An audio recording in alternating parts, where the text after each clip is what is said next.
Bienvenue à tous pour le compte de ce numéro de votre émission culturelle artistique. Il sera question de Tokos 2, le dernier album de l'artiste congolais Fally Ipupa. Nous parlerons également au cours de cette émission du décès à 89 ans d'une pneumonie du maître britannique du roman d'espionnage John Le Carré. Voilà pour le sommaire, à tout de suite pour le développement.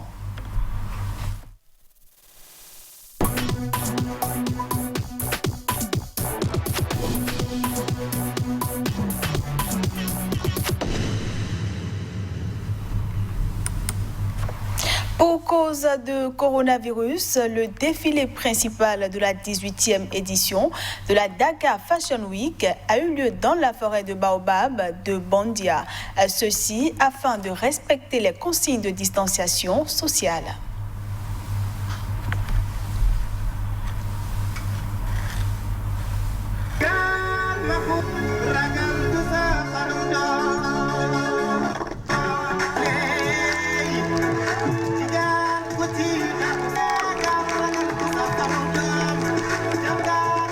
Avec le Covid, il fallait qu'on soit créative, il fallait que je trouve des solutions et surtout qu'on évite qu'on nous cancel le show.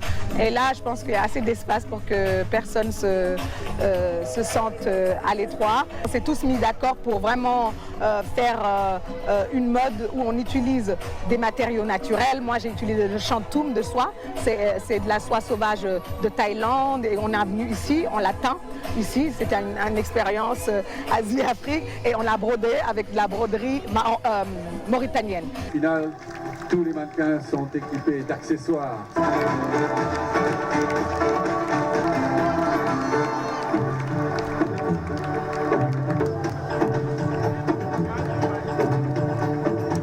On est là, on est au milieu de nulle part et le lieu est quand même super.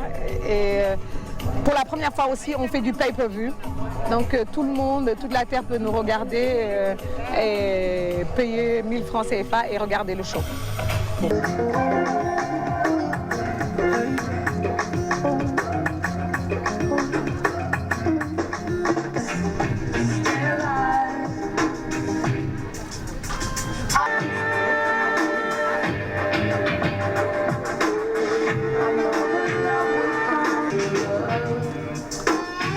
C'est un événement qui fait la promotion tout simplement de la culture africaine et c'est très important de montrer tout ce qu'on a, toutes les richesses qu'on a en Afrique. On a tellement de choses magnifiques et je pense que c'est merveilleux en fait de faire toute la promotion de toutes les matières qu'on peut retrouver en Afrique.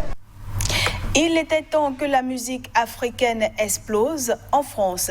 C'est ce qu'a confié Fally Ipupa, vedette internationale de la République démocratique du Congo, témoin privilégié du rayonnement des mélodies africaines dans les musiques urbaines, à l'occasion de son dernier album, Tokos 2. On le suit.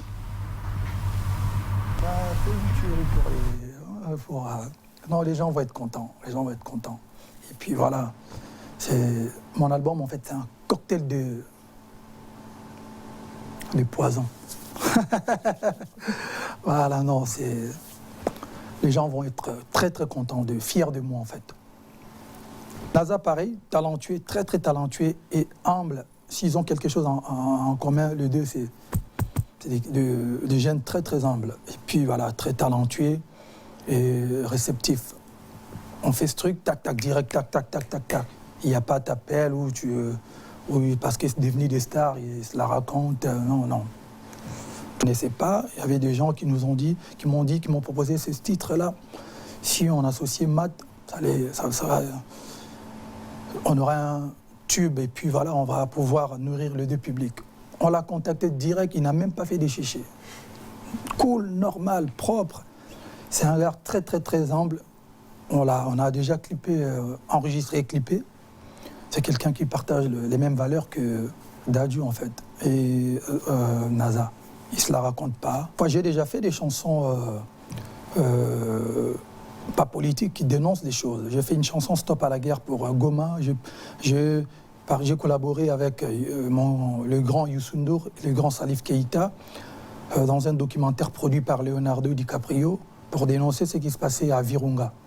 J'ai fait ce genre de chansons. J'ai fait plusieurs chansons d'ailleurs pour Drépanocytose, plusieurs chansons. Mais je reste un artiste de divertissement. Pour moi, la musique africaine, précisément la musique congolaise, comme je suis congolais, c'est l'une des meilleures musiques qui existent. Quand on écoute les Armeaux, le côté mélanco, je pense qu'il était temps que la musique africaine explose ici en France. Après un an d'absence en raison de la pandémie, Joaquín Cortés, l'un des danseurs les plus célèbres de la scène flamenco, est de retour sur scène avec Essencia, qui veut dire essence, un spectacle qu'il espère faire tourner dans le monde entier. Ce spectacle de la maturité, après presque 4 décennies de carrière, fera ses débuts à Madrid le 23 décembre prochain. La culture est nécessaire et vitale pour un pays et pour tous.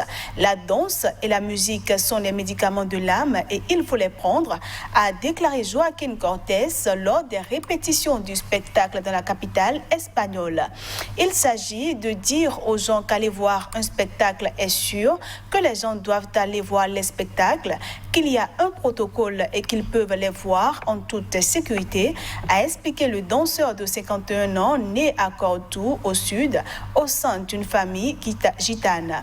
Avec Essencia, Joaquín Cortés, nommé ambassadeur de bonne volonté de l'UNESCO pour sa contribution à la défense de la culture gitane, propose une fusion du flamenco avec d'autres styles de danse comme la salsa et le jazz. Joaquín Cortés, qui sera accompagné à Madrid par des artistes comme la chanteuse de flamenco Estrella Morente, espère pouvoir tourner avec ce spectacle sur les 5 continents à partir de mars ou avril, en fonction de l'avancée des vaccins contre la Covid-19. Le maître britannique du roman d'espionnage John Le Carré est décédé à l'âge de 89 ans d'une pneumonie. L'annonce de sa mort a été faite par son agent. C'est avec une grande tristesse que je dois t'annoncer que David Cornwell, connu dans le monde sous le nom de John Le Carré, est décédé après une courte maladie non liée au Covid-19 en Cornouailles. Il était âgé de 89 ans. Nos pensées vont à ses 4 fils, à leur famille et à sa chère épouse Jane, a déclaré Johnny Geller, PDG du groupe Curtis Brown, dans un communiqué publié sur le site internet de cette agence artistique basée à Londres. L'information a été confirmée par sa famille dans un message relayé par son agent. John Le Carré, qui a vendu plus de 60 millions de livres dans le monde, a écrit 25 romans et un volume de mémoires de Pai John Tunnel en 2016. Il s'était inspiré de sa carrière d'agent secret, ruiné par l'agent double britannique Kim Philby, qui avait révélé sa couverture et celle de nombreux de ses compatriotes au KGB. John Le Carré, David Cornwell, de son véritable nom, avait alors dû démissionner du MI6. John Le Carré avait accédé à un succès international après la parution de son 3e roman, L'espion qui venait du froid, en 1964, qu'il écrivit à 30 ans, mangé par l'ennui que ses activités de diplomate à l'ambassade britannique de Bonn en Allemagne lui procuraient. Le roman, vendu à plus de 20 millions d'exemplaires dans le monde, raconte l'histoire d'Alec Leamas, un agent double britannique passé en Allemagne de l'Est. Son adaptation au grand écran avec Richard Burton dans le rôle titre marque le début d'une longue collaboration avec le cinéma et la télévision. Dans son dernier roman paru en octobre 2019, l'europhile John Le Carré dressait un portrait sans concession du Premier ministre britannique Boris Johnson, dépeint en porc ignorant et qualifiait le Brexit de folie. Pour finir cette émission, la ville de Peshawar a longtemps été le bastion de l'histoire orale de la région. Son Kissa Kawani, ou Bazar des Conteurs, un carrefour de la route de la soie, où les voyageurs et les habitants se réunissaient pour entendre un récit bien raconté, mais rares sont ceux qui continuent à écouter ces histoires.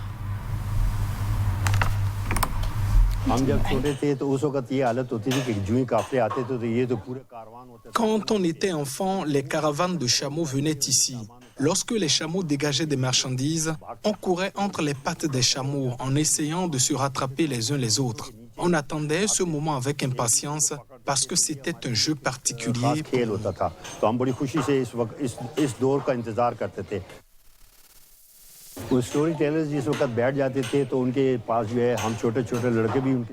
Quand les conteurs s'asseyaient, nous, les petits garçons, on s'asseyait à côté d'eux et ils racontaient toutes les histoires. Les conteurs racontaient les incidents de ces caravanes qui venaient d'Afghanistan, du RSS, d'Ouzbékistan et d'autres régions. On a appris à connaître ces pays grâce à eux et en même temps, on a écouté ces histoires avec beaucoup de plaisir.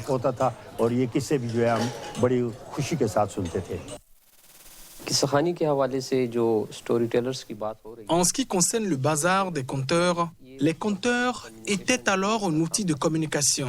Il n'y avait pas de moyens de communication à cette époque. Et les conteurs racontaient donc des nouvelles ou des événements d'un endroit à un autre.